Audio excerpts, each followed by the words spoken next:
Behind its Gold Icons 2024 June 29 மற்றும் 30 தேதிகளில் sir முத்த வெங்கட சுப்பராவ் கான்சர்ட் ஹால் சேப்பேட்டில் நடைபெறவுள்ளது. டிக்கெட்ஸ்களை இலவசமாக பெற இந்த நம்பருக்கு உங்களுடைய பேர் மற்றும் இமெயில் ஐடியை வாட்ஸ்அப் பண்ணுங்க. உலகிலேயே இந்த நீர்தான் புனிதமான நீர். வெறும் 30 அடி ஆழத்தில் பல்லாயிரம் ஆண்டுகளாக சுரந்து கொண்டே இருக்கும் தண்ணீர் இறைவன் கொடுத்த கொடை.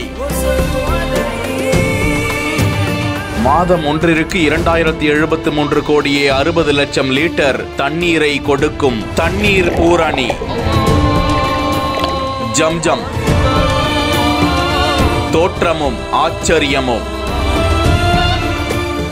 பாலைவன நாடான சவுதி அரேபியா நதிகளே இல்லாத நாடு என்று அழைக்கப்படும் தேசம். அந்த தேசத்தில் எத்தனை அடிக்கு எங்கெங்கு எல்லாம் ஆழ்துளை கிணறுகளை தோண்டினாலும் தண்ணீரை எடுக்க முடியாது, மாறாக பெட்ரோல் தான் வரும் என்று சொல்லப்படுகிறது. அந்த தேசத்தில் இந்த ஆச்சரிய சம்பவம் அப்போது நடந்திருக்கிறது. அது ஆபிரகாம் காலம். யூதம், கிறிஸ்தவம், இஸ்லாம் அனைத்து மதங்களும் குறிப்பிடும் முதுபெரும் இறை தூதர் இப்ராஹிம் ஆபிரகாம் என்றும் அழைக்கிறார்கள்.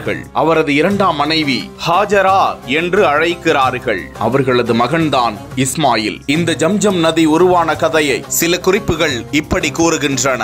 இப்ராஹிம் நபியினால் யாரும் இல்லாத இந்த பாலைவனத்தில் அவரது மனைவி ஹாஜரா மற்றும் அவரது கைக்குழந்தை இஸ்மாயிலை தனியாக விட்டுவிட்டு சென்றார்களாம். ஏன் என கேட்டபோது இது அல்லாவின் கட்டளை என்று கூறினார்களாம். சிறிது நேரத்தில் கடுமையான வெயில் கொளுத்த அந்த குழந்தை அழ ஆரம்பித்ததாம். அங்குள்ள ஷபா மற்றும் மர்வா மலைகளுக்கு இடையே 7 முறை ஓடி சென்று தண்ணீரை அந்த தாய் தேடினாராம். அதனைத் தொடர்ந்து அந்த குழந்தையின் அழுகுரல் கேட்டு தாய் ஹாஜரா அந்த குழந்தையிடமே சென்று பார்த்தாராம். அப்போது தண்ணீர் தாகத்தினால் கால்களை உதைத்து உதைத்து அந்த குழந்தை அழுது கொண்டிருக்க அந்த தருணத்தில் தான் அந்த குழந்தையின் கால்களுக்கு அடியில் இருந்து தண்ணீர் வர தொடங்கியதாம். என்ன அதிசயம் என்று அல்லாவுக்கு நன்றி கூறியபடி அந்த குழந்தையின் தாகத்தை தீர்த்த பின்னரும் நில்லாமல் தண்ணீர் வந்து கொண்டிருக்க அந்த ஊற்றை பார்த்து ஜம்ஜம், அதாவது நில் நில் என்று தாய் ஹாஜரா கூறினார்களாம். அதிலிருந்தே அந்த ஊற்றுக்கு ஜம்ஜம் என்று பெயர் வந்ததாக கூறுகிறார்கள்.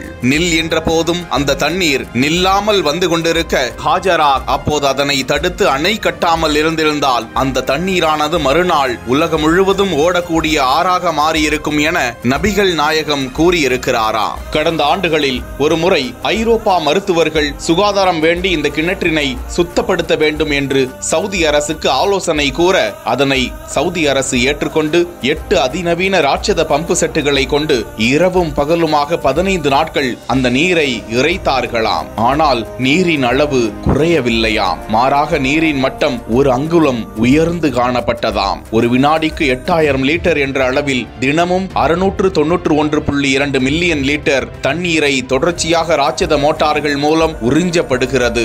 ஜம்ஜம் கிணறுக்கு அருகே எந்த ஒரு தாவரமும் வளருவது இல்லையாம். எந்த ஒரு நீர்நிலையாக இருந்தாலும் பாசி படிந்து போவதும் கிருமிகள் உற்பத்தியாகுவதும் இயற்கை என்ற நிலையில் எந்த ஒரு குளோரின் போன்ற மருந்துகளும் அந்த ஜம்ஜம் நீர் ஊற்றில் கலக்கப்படாமல் இருக்கும் போதே அது புனிதமாகவே பல்லாயிரம் ஆண்டுகளாக தொடர்ந்து அது தன்னை தானே பாதுகாத்துக் கொண்டு மக்களுக்கும் வழங்கி வருகிறது. உலகிலேயே இது ஒரு புனிதமான நீர் என இது நோய் தீர்க்கக்கூடியது. இதனை அருந்தியவர்கள் இறைவனிடம் பிரார்த்தனை செய்தால் அது நிறைவேறும் என கூறியிருப்பது குறிப்பிடத்தக்கது.